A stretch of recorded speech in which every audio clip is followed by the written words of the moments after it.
headed by Marcoleta, na nagbanta siya, puhubaran niya lahat daw yung mga sangkot dito sa in-expose ng ating Pangulong Bongbong Marcos na mga anomalya, palpak na flood control projects. Di ano niya, Mr. Maravillas, masasabi mo dyan, naniniwala ka sa Senate investigation? Pagmasdan muna po natin ng mabuti kasi baka kung alam na ninyo, maraming mga senador po ang may bahi din. Tulad ng mga na-mention natin noong mga nakaraang discussions dito sa ating podcast. Tingnan natin kung this is actually an honest to goodness investigation o whitewashing.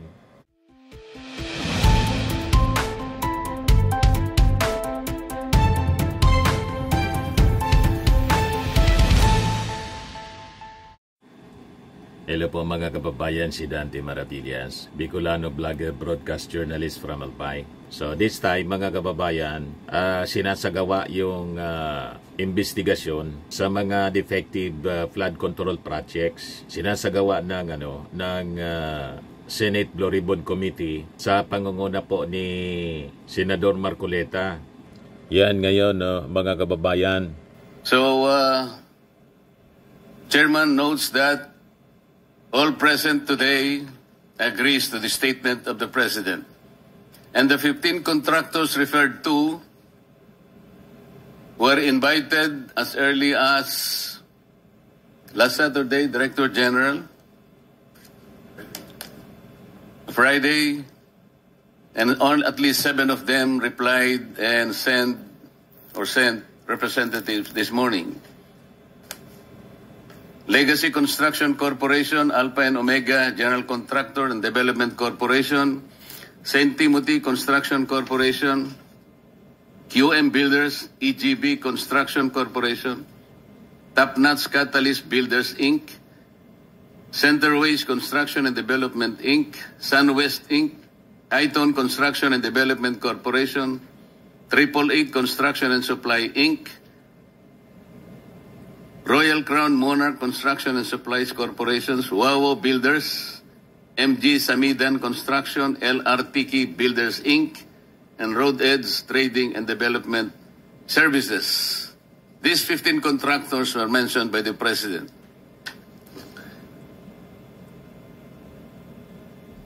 The President also noted that 5 of these 15 contractors have projects in almost all regions nationwide. He mentioned Legacy Construction Corporation, Alpha and Omega General Contractors and Development Corporation, St. Timothy Construction Corporation, EGB Construction Corporation, and Road Edge Trading and Development Services. Is the President correct? It's also a question. So the President fairly reported this accurately. Wala pong problema so far. The President also noted that there appears a mismatch between the most flood-prone areas based on National Adaptation Plan of the Philippines 2023-2025. Kasi yung mga flood-prone areas nasa ating National Adaptation Plan of the Philippines. Ito po yung mga probinsya ng Pampanga, Nueva Ecija, Pangasinan, Tarlac, Bulacan, Metro Manila, Maguindanao, North Cotabato, Oriental Mindoro, and Ilocos Norte. These are the flood-prone areas. As opposed to the top 10 provinces with the highest number of flood control projects by the DPWH. Bulacan, 668 flood control projects. Cebu, 414. Isabela, 341. Pangasinan, 313. Pampanga, 292. Albay, 273. Leyte, 262. Tarlac, 258. Camarines Sur, 252. Ilocos Norte, 224. Flood control projects. This shows that only 4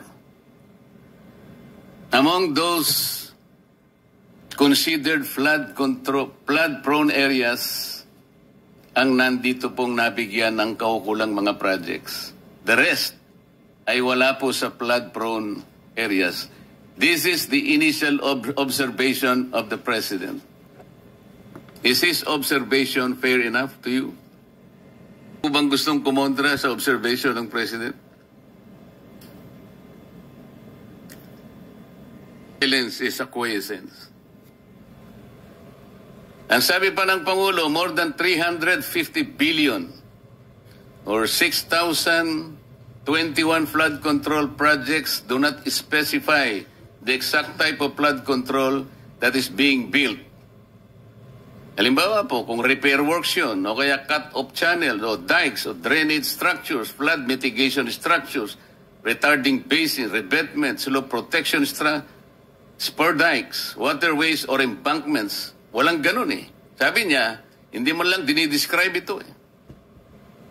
350 billion worth of projects defy basic description. Or 6,021 flood control projects. Many of these projects are in different locations but have exactly the same contractor and contract cost. This is disturbing. This is one of the initial observations of the President. Do you believe this is also a fair assessment? Walang kumikibo sa ating mga resource person. I think this is a fair assessment coming from the office of the President. Kung ginawang actual na inspection ang Pangulo, in Kalumpit, Bulacan, lumabas po ito sa mga dyaryo. Initial inspection showed the dike appeared to have not followed the right specifications, sabi po dun sa dyaryo, of materials, and also appeared to have gaps in the dike that made it incomplete. Nagpakuha po ng scuba divers ang Presidente. This is what they call tactile inspection. Nakita po nila doon ang... Ito po nakalagay. Scuba divers were dispatched to assess the flood control project. They reported that the concrete underwater was of varying thickness and was shaddily built. The divers also reported the steel reinforcement were not driven into the river, so water is still flowed underneath. Let us break that down. Ang ibig pong sabihin nito, kahit kami po hindi naman inhinyero, karaniwang po sa inyo lahat ngayon ay engineer, hindi po nasunod yung specification. Dito lamang po lumilitaw yung mga tinatawag na seat piles. Hindi po ibinaon sa tamang lalim. Ano pong ibig sabihin nun? Karaniwan po, and I think yung 6 meters po yung seat piles eh. Talaga pong pipiliting ibaon yun. Yung 5 na metro ibabaon mo, maring ang lilitaw na lamang na nakikita mo is 1 meter. What is the significance of that? Kasi kinakailangan ma-address mo yung scouring ng river. Pag hindi umabot, ando sa punto na yung cascading waters will be gradually eroding the soil, ang lalabas nun, nakabitin na yung inyong nakabitin na yung seat piles na kunwari ibinaon nyo ng 5 meters. Ano mangyayari kung nakikita na po yun? Babagsak po talaga yung slope protection na inilagay ninyo. Ito yung kaawa-awang kalagayan ito eh. Nakita pa po yung Upon tile inspection, the drivers found that the beam was no longer connected to the seat pile support. Yung beam na sinasabi niya, this is the apron. Tama po ba yun? The apron is the basic structure that will hold the seat piles. Kung wala po yung apron na yun, na magkukonek dun sa slope. Walang integrity yung project na ito. Babagsak at babagsak ito. Mamaya po meron kaming ipakikita sa inyo kung bakit ganito kalala ang problema ng ating bansa.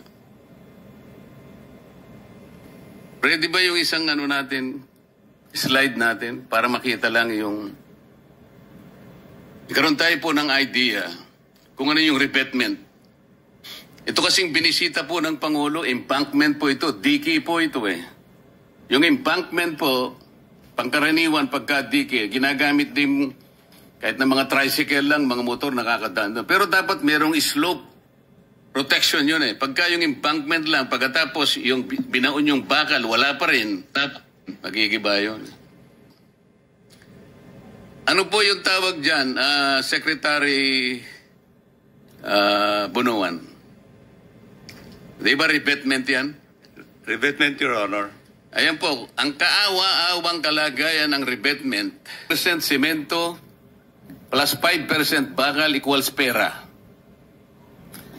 Ano po dapat yung reinforcing bars nitong revetment na ito? Kasi po wala eh.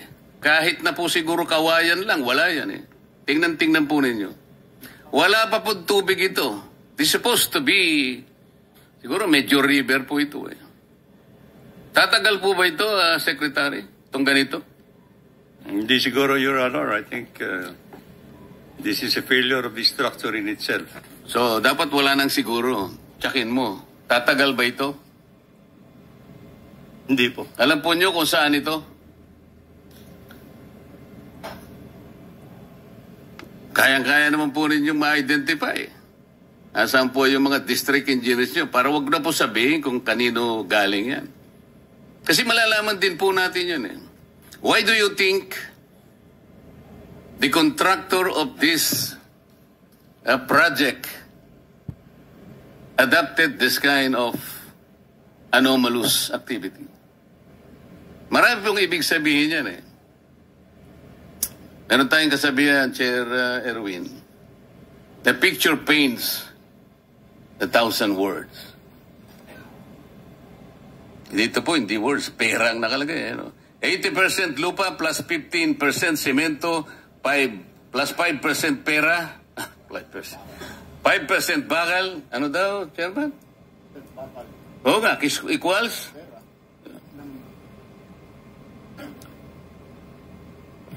This is a microcosm of the projects, I think.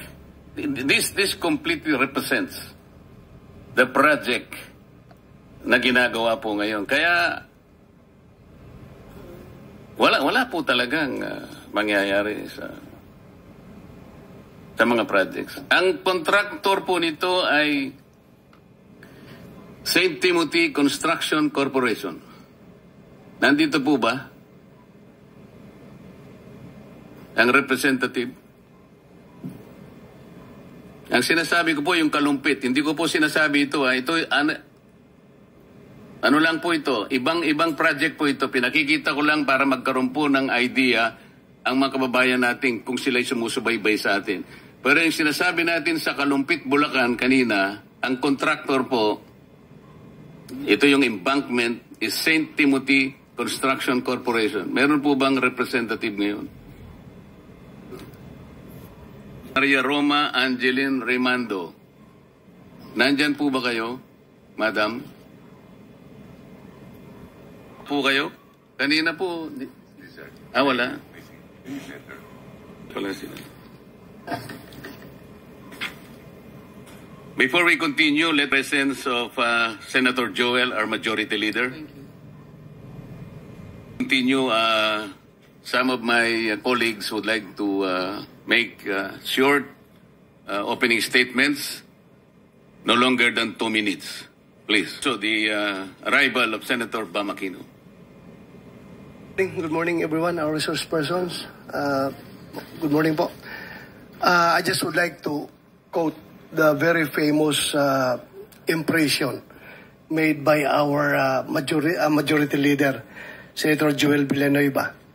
That according to him, na kung itong ating flood control funds, no? Pondo na dedicated to flood control, divided by the number of days in 1 year, which is 365 days, it will amount to 1 billion pesos per day government expenditure dedicated to flood control projects only.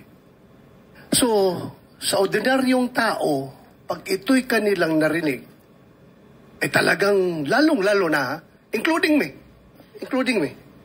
At lalong-lalo na yung mga taong kasalukuyang nabibiktima sa mga baha.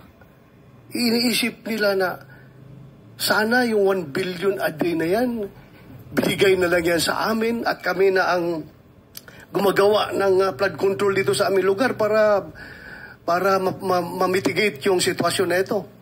But anyway, we are not entirely blaming everything to the projects. Meron tayong, we have a plethora of reasons bakit nangyayari ito. Meron tayong climate change, meron tayong sinasabing yung and other reasons. Pero yun nga, sa ordinaryong kailangan maklaro natin ito.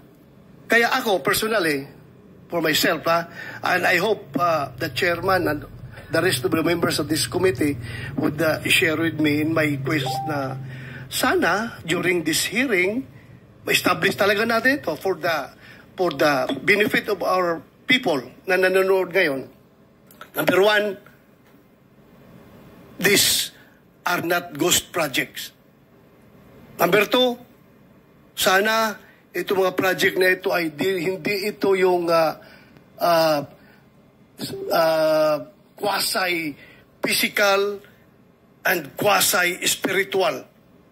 Meaning yung project na sinimulan lang pakilang tao, then afterwards, pinabayaan, wala nang nangyari. At kung number three, kung ito ay talagang ang estado nito mga proyekto na ito ay fully implemented, physically implemented, did it serve its purpose? Bakit patuloy pa rin yung baha?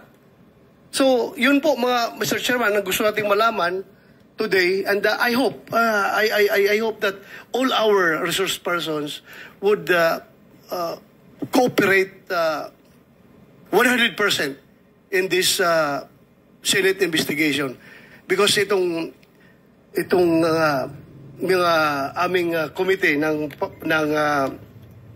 Blue Ribbon Committee, we are not witch hunters here. We are not ghostbusters. We are truth seekers. So in our quest for the truth, sana you play a very vital role para makamit natin ang katotohanan dito para sa ating inang bayan. Maraming salamat, Mr. Chairman. Thank you. Maraming salamat, Mr. Chair. Ako po ay magbibigay ng senaryo kung paano po mahilentulad sa karneng baka sa palengke ang ilang bilyones na napupunta sa flood control. At kung paano po ito kinakatay, china-chop-chop, at niluluto. Nagsisimula po yan sa isang proponent na kung saan ay kakatay po siya ng, say, 20 billion pesos mula sa NEP, BICAM, and ang program appropriation. Now, itong proponent na ito ay dadalhin niya ang 20 billion na nakatay niya doon sa mga nabanggit ko, NEP, BICAM, and program sa Region 4B. Na kung saan ang regional director doon ay isang nagngangalan Mr. Gerald Pakanan, excuse me. Now, yung 10 billion, si proponent na ang gagawa ng project dahil meron naman siyang kumpanya na nagkukontrata. So, ibig sabihin siya po isang contractor. So, hindi lang po natin malaman kung magkano eksakto ang kanyang kikitain doon sa 10 billion. Pero, ang estimate po, abot ng 60%, kita niya, 40% na lang mapupunta sa project. Ano mangyayari po doon sa 10 billion na titira? Siyempre, kukunin po yan ni Mr. Pakanan.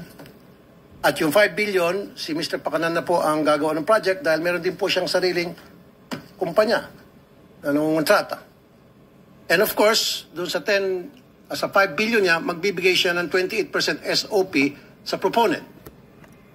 Now, Engineer Pakanan po, yung anong mangyari Mimaropa, doon sa 5 billion Mimaropa na natitira? Yun po ay Director bibigyan ni ng Mr. Pakanan sa kanyang mga DPWH. kaibigang kontrata. And of course, again, si proponent kikita po ng 28%. Si Mr. Pakanan kikita ng 18%. Yung mga contractor, of course, kikita din yun 30%. Alisin po natin dyan yung 7% para sa tax sa BIR of VAT. At meron pa pong 3.5% para sa tinatawag na EAO, Engineering and Administrative Overhead. Kasama po dyan Bids Awards Committee at kung ano na pa. So 3.5%. I-add nyo po yan total, 86.5%. Magkano lang po napupunta sa project? 13.5%. Ganun po yung kalokohang nangyayari dyan sa Region 4B. Now, kunti na lang Mr. Chairman. 40% ang ibinabayad agad sa mga contractor at kay proponent kahit hindi pa po tapos ang project o kahit hindi pa gawa ang project at gagawa po sila ng mga fake accomplishment report, dinodoktor. Yan po yung example lamang kung paano po binabalasubas ang pera para sa flood control na dapat po ay imbestigahan ng committee to sa susunod po ng mga hearing. By the way, isang Ryan Altea ang nagpakilala dito kay Mr. Gerald Pakanan doon sa isang proponent. So, ibig sabihin ito si Mr. Altea ay well connected na ngayon po ay na-promote pa. Ang daming kalokong ginagawa, na-promote at siya po ngayon ay isang director sa main office. Maraming salamat, Mr. Chair. Senator Tulfo, for the record, that's 3 minutes. Oh, Before I continue, let me acknowledge the arrival of our Senate President Pro Tempore, Jingo Estrada. So let's continue with Senator Erwin Tulfo. Thank you. Billion pesos of flood control. This is nothing less than a grand robbery of our nation. Sa salitang kalye, pagnanakaw to the max. DPWH officials, contractors, and their cohorts in public office need not explain anymore because we already have an answer why year after year flood waters still drown our communities while their bank accounts are flooded with taxpayers' money. Bago pa man may sakatuparan ang isang proyekto, hinihinga na po ng 20 hanggang 25% na komisyon ang mga kontratista, masaklap po ng ilang mga politiko. Yan po ang dahilan kung bakit substandard o palpak ang mga proyekto at karamihan ay ghost projects na. Ang sistemang ito dumadaan mula sa politiko, undersecretaries, regional director, district engineer hanggang sa project engineers. At sa bawat opisyal na dadaanan pa ng flood control project na ito ay nakakaltasan pa ito ng 2 hanggang 5%. Halimbawa, kung ang proyekto ay pinondohan 100 milyon, nasa 40 to 30 million na lang po ang halaga nito pag nagawa na dahil sa mga komisyon o kickback simula sa itaas hanggang sa ibaba. At kadalasan ay ghost project na lang ang flood control. Let me ask, sino-sino ang kumita habang libo-libong Pilipino ang nalulunod sa baha? Mr. Chair, we cannot hide behind technicalities anymore. Names must be named, heads must roll. The Filipino people are tired of endless excuses and lies while corruption continues to thrive. Ilan sa mga government projects ng DPWH ay sila mismo ang gumagawa o tumitira nito na kung tawagin nila ay in-house construction. At ang resulta ng in-house construction na ito ay ghost projects nga. Ilan kasi sa mga opisyal dyan ay mga kontratista o di kaya mga construction company. Ito ang dahilan kung bakit napakaraming mga bilyonaryo at bilyonarya sa DPWH na nagmamayari ng eroplano, daan-daang milyong halaga ng mansyon sa mamahaling subdivision sa Metro Manila. May kasama pa pong kasino. At kapag natalo sa kasino o sa sabong, hindi niya nararamdaman kahit milyon ang talo. This committee, Mr. Chair, must not only expose the truth, but also ensure that those guilty are punished, whether they are past or present officials, contractors or protectors in higher office. Kung may nakinabang dito, hindi po ang bayan, kundi ang mga magnanakaw sa pamahalaan. And today, this Blue Ribbon Committee, Mr. Chair, shall make sure that this is the day of reckoning. Tamaan na po ang tamaan, kaibigan, kasamahan, kamag-anak o matataas na opisyal, justice must be served. Maraming salamat, Mr. Chair. Erwin, sabi mo, names must be named. Sana sinabi mo na yung mga pangalan ng mga politiko eh. Pero may oras ka pa naman, maya-maya ng konti. Kung may listahan ka dyan, banggitin na natin lahat ang mga dapat banggitin. May I now recognize Senator J.B. Ejercito for his opening statement. Mr. Chair, this will be very brief. Of course, we would want to start with the questions already and si clarification already. Sa nakikita ko po, Mr. Chair, na pag-usapan na po, nabagit niyo po na 350 billion ang taon-taong budget, pero parang hindi ho natin nakikita. We cannot fight nature, but dun po mga flood control projects, dapat sa lalong madaling panahon, dapat na ilalabas ka agad ang tubig. Yun po ang importante. Ang katanungan ko lang po, doon sa 350 billion, saan po ba ito napupunta? Yan ang gusto natin malaman. Nasusunod ba yung master plan kung meron nga ba? Pero simple lang po ang aking analysis, Mr. Chair, sa 350 billion, nabanggit ninyo kanina, yung flood-prone provinces, areas, may mismatch po kung saan napupunta yung bulk ng mga proyekto na flood control. Kung hindi nasusunod ng flood, ang ating pong kung pinaghahati-hatian ng bawat distrito ang flood control management, ang mangyayari po niyan ay patsi-patsi po talaga ang ating proyekto. In flood-prone areas like Central Luzon, magmula Tarlac, Pampanga, Bulacan hanggang Metro Manila, ang kailangan po natin dyan ay mga floodways, spillways, water impounding areas, and strategic pumping stations para talagang mailikas o imalabas ang tubig. Pero kung panay slope protection, drainage improvement at iba pang maliliit na program na proyekto lamang ang ating makikita, ay hindi natin talaga mahanapan ng mabibigyan ng solusyon ng pagbabaha. Siguro simple lang, Mr. Chair.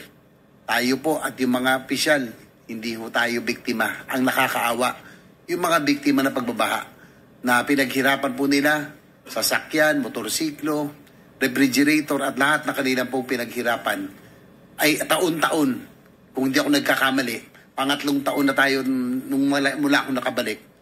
3 taon na itong inaano ng ating majority leader. Siya po yung nagagalit na rito dahil siya po yung taga Bulacan. Pare-pareho ang issue, pare-pareho ang sagot. Yun lang po, Mr. Chair. Pag pinaghati-hatian, patsi-patsi po talaga. Yung tubig po, hahanap ng lulusutan at lulusutan. Yung hindi po buo ay talagang magbabaha pa rin. My neophyte senator, I am guided by the tradition that the ex-officio officers should first be given priority in their opening statement. So I call on the majority leader, Joel Villanueva. Thank you to our principal, and siguro with that, the majority leader and the SPPT would get additional 30 seconds, Mr. Chairman. But kidding aside, Mr. Chairman, may I just the attention of everyone to the screen. Maikling-maikli lang po ito. We can play this video, please. Palpak ang ating flood control program. Meron po tayong 183 billion na budget. Ang DPWH alone, hindi kasama ang DENR, hindi kasama ang ilang ahensya ng pamahalaan. And yet, tingnan nyo, dito sa Bulacan, about 1.7 billion. Pero halos lahat ng towns, lubog. Dito sa Kalumpit, lahat ng barangay, lubog. Dun sa Hagonoy, lahat ng barangay, lubog. Mr. Chairman, ito pong video na ito ay hindi ngayong taon, hindi nung isang taon, kung hindi almost more than 2 years ago, Mr. Chairman, August 1, 2023. Kasama po dun sa video na yon yung aming gobernador, Governor Daniel Fernando, Mayor Lem, na Kalumpit, Bulacan. And just recently, the President went there. Kasama pa rin si Governor at si Mayor. At nakita pa rin, Mr. Chairman, na wala hong nangyayari and it's getting worse. Another video that I'd like to share, Mr. Chairman, can we play the next video? Very short lang, Mr. Chair. Si Senate Majority Leader Joel Villanueva gigil na gigil dahil drawing lang umano ang napala sa apela nilang proyekto kontra baha. Gayong may 183 billion pesos na pondo ang DPWH ngayong taon. Nagpondo po ako ng feasibility study. It took them 2 years bago magawa yung feasibility study. After na magawa yung feasibility study, ginawa ba? Hindi po. Ngayon ba ginagawa? Hindi din. Pero bukod sa flood control budget, meron ding flood mitigation at foreign assisted project funds ang DPWH na pag pinagsama-sama, papalo sa 280.6 billion pesos ngayong taon at 265 billion pesos sa 2024. Mr. Chairman, August 9 po yan, 2023. 2025 na po ngayon, Mr. Chairman. At nakakalungkot po, Mr. Chairman, dahil sabi nga po ni Senator JV, 3 taon na po na para ho akong sirang plaka, paulit-ulit ho dito. I thank you, Mr. Chairman, for calling this hearing because I know that especially our people from the great province of Bulacan are expecting results. Last na po, Mr. Chairman, meron pa pong isa na binanggit tayo dito sa bulwagang ito, if we can play it. Just few seconds. Hintay po, Mr. Chairman, just to put on record, 2023, ang daily budget, and this is just DPWH alone, at binanggit po ito kanina ni Senator Bato de la Rosa. In 2023, just DPWH alone, 1.079 billion a day budget. A day budget. 2024, DPWH alone, 1.342 billion pesos a day budget. 2025, this year, Mr. Chairman, 1.377 billion pesos a day budget. A day budget, DPWH alone. In the NEP for this coming 2026, in the NEP, 1.08 billion pesos a day again in the DPWH alone, Mr. Chairman. Can you play this video, please? Management, National Government Budget. Ngayong taon po, 2024, mas mataas po ang inilaan na budget ng Kongreso para sa DPWH alone. Dito po sa flood management, nasa 1.35 billion kada araw.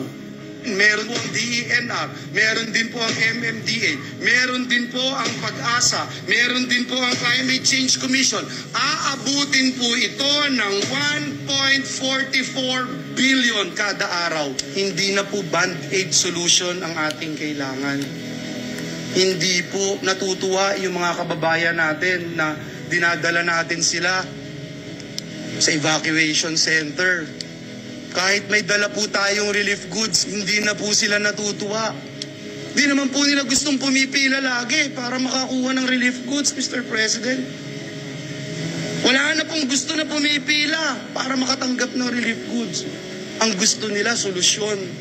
Hanggat wala po tayong klarong solusyon o master plan, mananatili po itong unli baha. Pero hindi po unli ang resilience ng ating mga kababayan. Hindi po unli ang ating pondo. Hindi po unli ang buhay ng ating mga kababayan. Mr. Chairman, July 29, 2024, ang privilege speech na yan.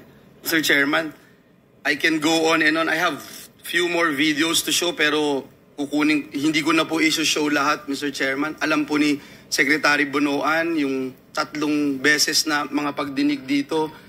Tinalakay namin yung assessment, tinalakay namin yung paggawa ng feasibility study. Ang sakit lang, Mr. Chairman, is that for the past 4 years, 1 billion a day DPWH budget lang for flood control. And hindi ko alam, Mr. Chairman, kung paano natin kayang harapin yung taong bayan na gigising sa umaga, lulusong sa baha, magtitimpla ng kape. Aalis ng bahay nila, lulusong sa baha para magtrabaho. Babalik sa bahay nila, lulusong ulit sa baha para magtrabaho. At wala pa hong bagyo yun. At ginagastusan ng 1 billion a day for the past 4 years. Tama po ang Pangulo. Dapat i-review ang mga flood control program ng ating pamahalaan, panagutin ang mga may sala sa baha.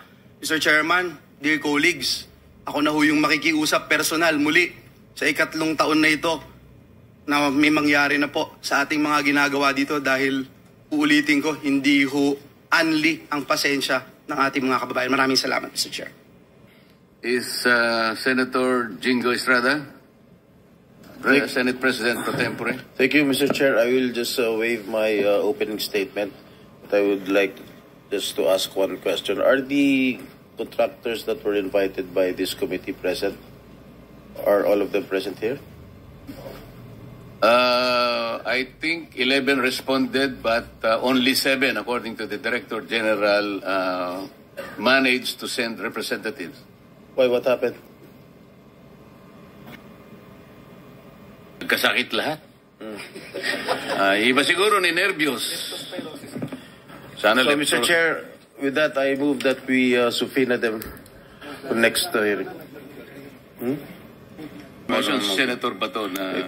So I will just waive my opening statement so we can proceed with the questioning of these officials concerned. Mr. Chairman, Senate President Pro Tempore, to subpoena the owners of the corporations, not merely representatives. Kasi subukan na natin dito yan, pag representatives, wala hong isasagot ho yan. So doon po sa General Information Sheet, the Articles of Incorporation, nakasulat ho doon sino may-ari. Papuntahin ho yung may-ari at saka presidente ng kumpanya. I so move. Yes, I agree with the suggestion of Senator Gatchalian. I second the motion. As practicable, let us invite the owners, the head, the most responsible officer of the corporations involved. Pero kung halimbawa talaga namang may legal excuses, ang ipadadala nila somebody who can bind the corporation, yung makakasagot din sa atin. Thank you, Mr. Chairman. Very short lang, I just like to express my support to the committee dahil napaka-importante po ang layunin ng ating hearing ngayon dahil kailangan natin malaman kung ano nangyari, kung anong dapat gawin para ma-maximize yung budget sa flood control. Ang Pilipinas po ay napaka-prone sa baha. In fact, just this month, nung nakaraang buwan, nagkaroon tayo ng bagyo at halos 3 milyong pamilya ang apektado.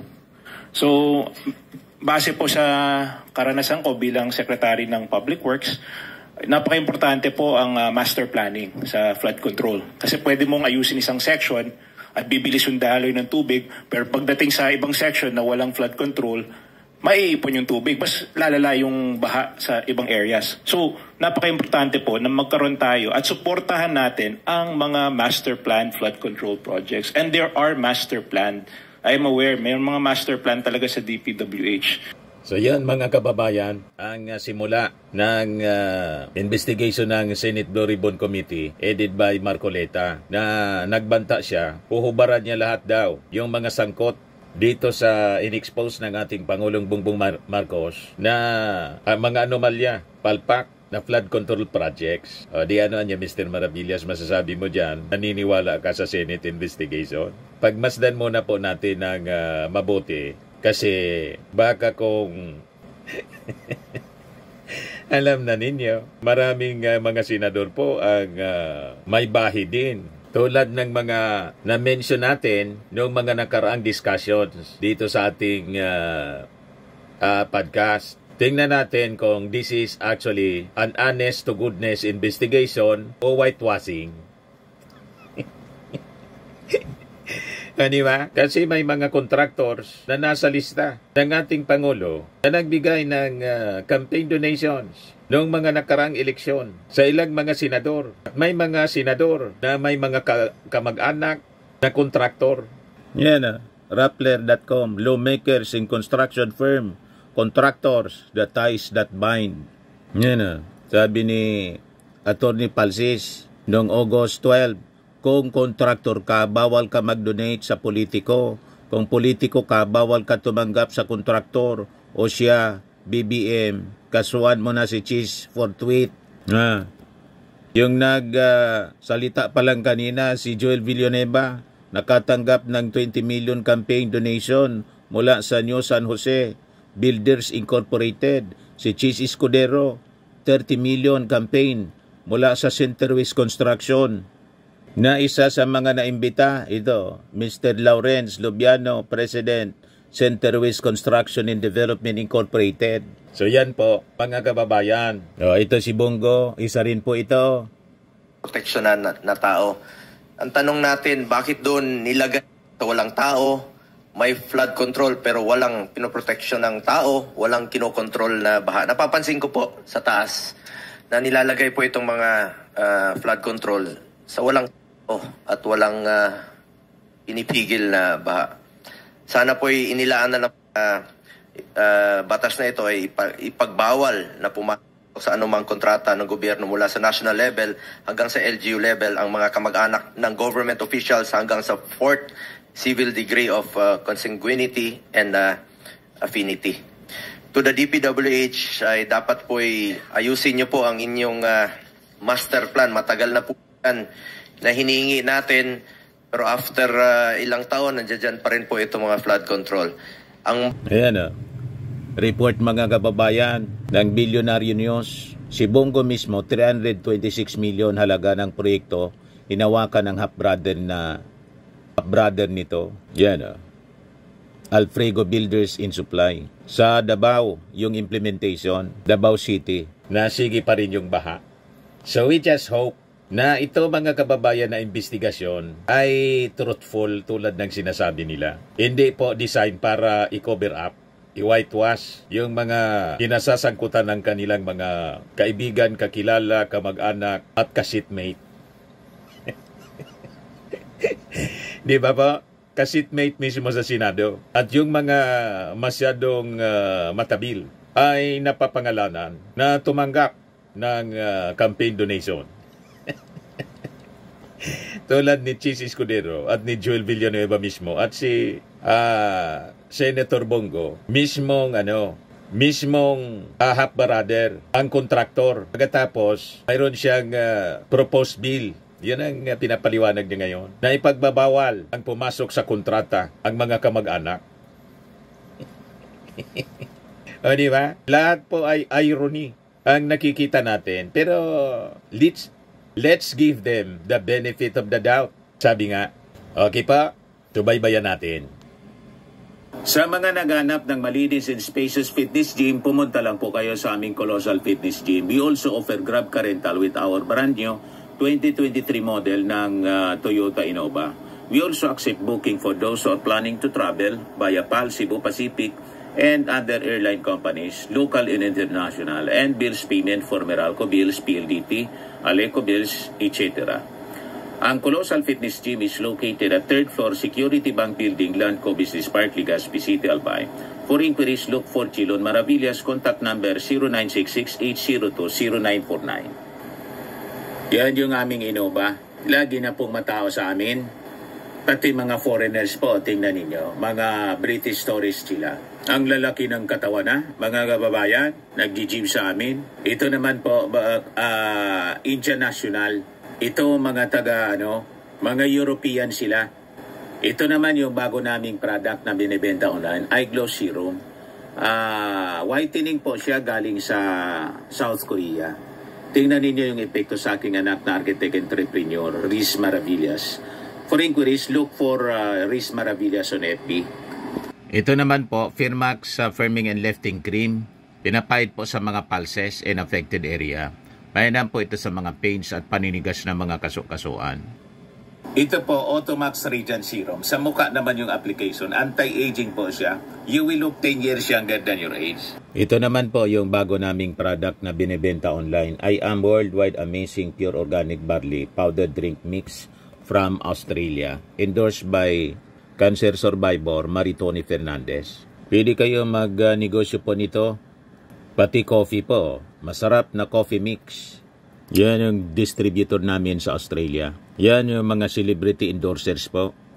For inquiries, dumiretso na lang po kayo sa messenger ng aking anak, Riz Maravillas. Sa mga mahilig po sa mga imported bags and wallets, dumiretso na lang po kayo sa page ni Ma'am Eileen Rosales, Eileen Closet.